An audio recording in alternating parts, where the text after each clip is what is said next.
Welcome everyone. Thank you for tuning in once again. You're listening to The Account with a news report for day 360 on the war in Ukraine. Today, Russia once again launched a missile attack on Ukraine. We will go over the details shortly in a special segment. Otherwise, not much was reported today.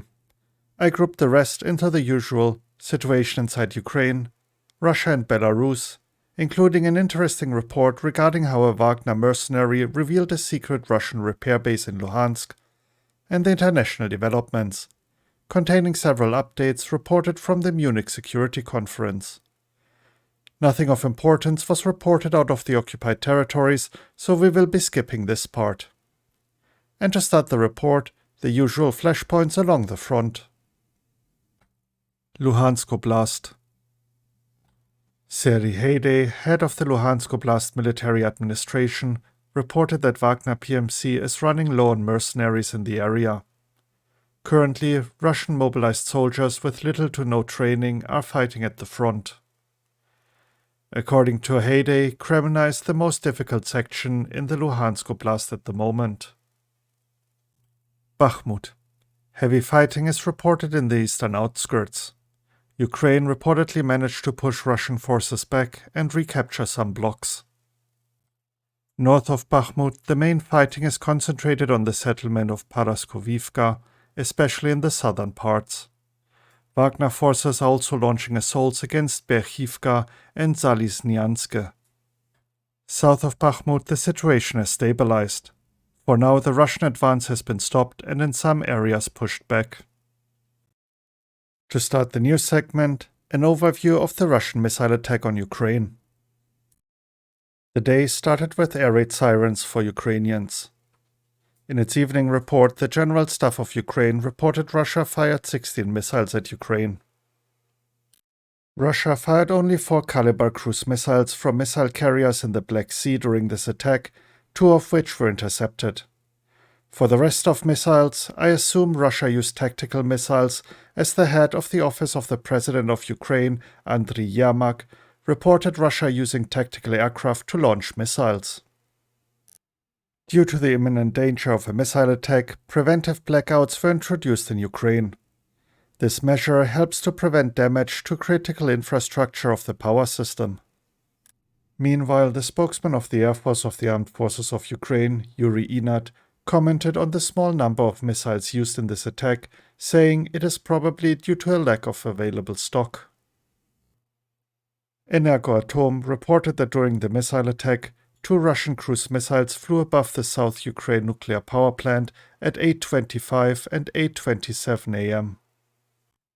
Khmelnytsky Oblast Governor Serhiy Hamali reported 2 explosions in the regional capital.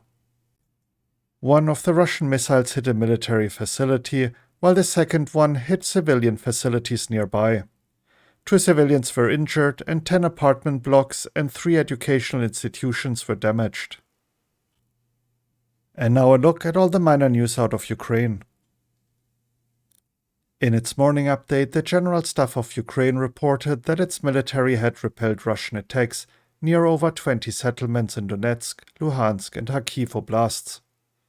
I am mentioning it this time since the number of settlements is far above the usual number and indicates increased Russian activity. The Sumy Regional Military Administration has refuted claims made by The Times that about 10,000 Russian soldiers are stationed along the border. In his evening address, President Volodymyr Zelensky called on the world to increase pressure on Russia to speed up its defeat in the war. Moving on to the news updates from Russia and Belarus. A warehouse of the Krezol chemical plant in the Russian city of Ufa caught fire late on February 17th. The city is located 1,000 kilometers east of Moscow. Krezol chemical plant is the largest Russian manufacturer and supplier of reagents, laboratory equipment and furniture. Roman Starovoy, the governor of Russian Kursk Oblast, reported an alleged attack on Kursk Oblast. No casualties or destruction was reported. A photo was published on a Wagner-linked propaganda channel on Telegram, which ultimately disclosed the whereabouts of a Russian military equipment repair base. Wagner is a private Russian military company heavily involved in fighting in eastern Ukraine. The photo features a captured Ukrainian tank destroyer, which the propaganda channel calls a fresh trophy. Radio Free Europe, Radio Liberty, found the original source of the photo and geolocated it at an abandoned mine in the town of Yuvilene, located near Luhansk. It was originally taken by a 55-year-old Omsk resident who most likely volunteered to fight in Russia's war against Ukraine. Russia currently has 9 warships, 2 of which are missile carriers equipped with 4 caliber missiles each, on combat duty in the Black Sea. Despite sanctions, Russia continues to import small commercial drones made in China through its distributors and from Persian Gulf countries. According to customs documents, some commercial drones are arriving at the front line from Russian distributors supplied by the Chinese company DJI, while others are transported via the United Arab Emirates.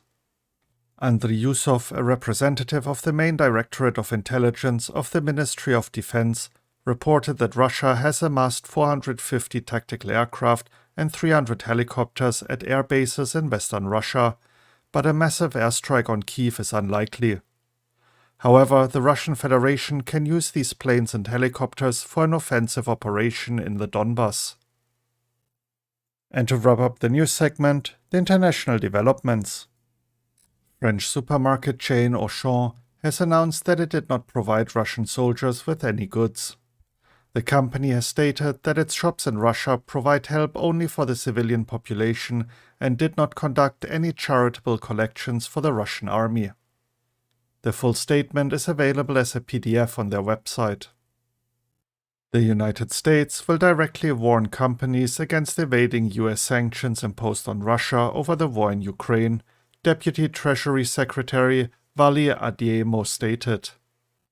British Defense Secretary Ben Wallace said that Ukraine would receive modern fighter jets, such as the Eurofighter Typhoon, only after Russia's war against Ukraine is over. Wallace further stated that Russia's big offensive is advancing meters, not kilometers. UK Prime Minister Rishi Sunak will urge Western leaders to give more aid to Ukraine amid news about Russia's new offensive. The Prime Minister is said to say that advanced NATO standard capabilities are needed to banish Russian forces. It also says in his speech, "When Putin started this war, he bet that our resolve would waver. Now he is betting that our nerves will fail. But we proved him wrong then, and we will prove him wrong now. But I have to clarify, Ukraine must win the war," German Defense Minister Boris Pistorius declared. While he expressed belief in Ukraine's victory, he said it's not clear how long that will take. He suggested that more weapons need to be manufactured and joint weapon procurement deals need to be discussed. US Vice President Kamala Harris and UK Prime Minister Rishi Sunak described the Russian invasion of Ukraine as a global war. Antony Blinken, US Secretary of State, stated during a panel discussion at the Munich Security Conference that Russia lost about 200,000 of its soldiers in a full-scale war against Ukraine, and more than 1 million Russians left the Russian Federation trying to avoid mobilization. He further said that Russia is following approaches that are increasingly driving the Kremlin into a crisis. Meanwhile, US National Security Council spokesperson John Kirby said that the US estimates that the Wagner PMC has suffered more than 30,000 casualties, including roughly 9,000 fighters killed. And now for the intelligence report segment, starting as usual with the UK Ministry of Defense. Andrei Turchak, the leader of the Russian parliamentary group that is focused on the so-called special military operation in Ukraine, stated on February 16, 2023, that the group had presented a report to Russian President Putin. The report is likely to cover issues such as social support to those mobilized and their families. This issue is likely to become more salient if any further mobilization, be it overt or tacit, takes place. Putin may well refer to these issues in his State of the Nation address on February 21, 2023. It is becoming increasingly difficult for the Kremlin to insulate the population from the war in Ukraine. A December 2022 Russian poll reported that 52% had either a friend or relative who had served in the so-called special military operation. A look at the latest assessment by the Institute for the Study of War. Russia's President Vladimir Putin will very likely make significant gains in restoring Russia's sovereignty over Belarus, regardless of the outcome of his invasion of Ukraine, the Institute writes. The researchers have long assessed that the West sometimes ignores Putin's activities that appear trivial. However, those seemingly trivial activities are essential to Putin's strategic gains in the long run. Russia and Belarus formed the Union state structure in 1999. The Kremlin significantly intensified its political and economic pressure campaigns to integrate Belarus through the Union state structure no later than 2019. Western short-sightedness about the Kremlin's slower developing, long-term efforts help enable Putin's strategic advances, the expert said. Further topics assessed by the Institute were: Yevgeny Prigozhin, head of the Wagner PMC, appears to be mounting an informational counteroffensive against the conventional Russian military establishment. And the Russian Ministry of Defense confirmed the names of the commanders of Russia's 4 military districts, finalizing a complete turnover of the Russian military's initial command since the start of the invasion of Ukraine in February 2022. And to wrap up the report, the evening update by the General Staff of Ukraine. During the day, the Russian Federation launched 16 missile strikes, in particular on the civilian infrastructure of the city of Khmelnytsky and a settlement in the Ukrainian Donetsk region. As a result, there is damage to residential buildings and victims among the civilian population. The threat of further strikes by the Russian Federation remains high throughout the territory of Ukraine. The enemy does not give up its invasion plans despite significant losses. The main efforts are concentrated on conducting offensive actions in the Kupiansk, Liman, Bakhmut, Avdiivka, and Shakhtarsk directions. In order to form a negative attitude towards Ukraine and discredit the armed forces of Ukraine among the civilian population in the temporarily occupied territory of the Luhansk Oblast, the enemy conducts artillery fire on the territories controlled by them.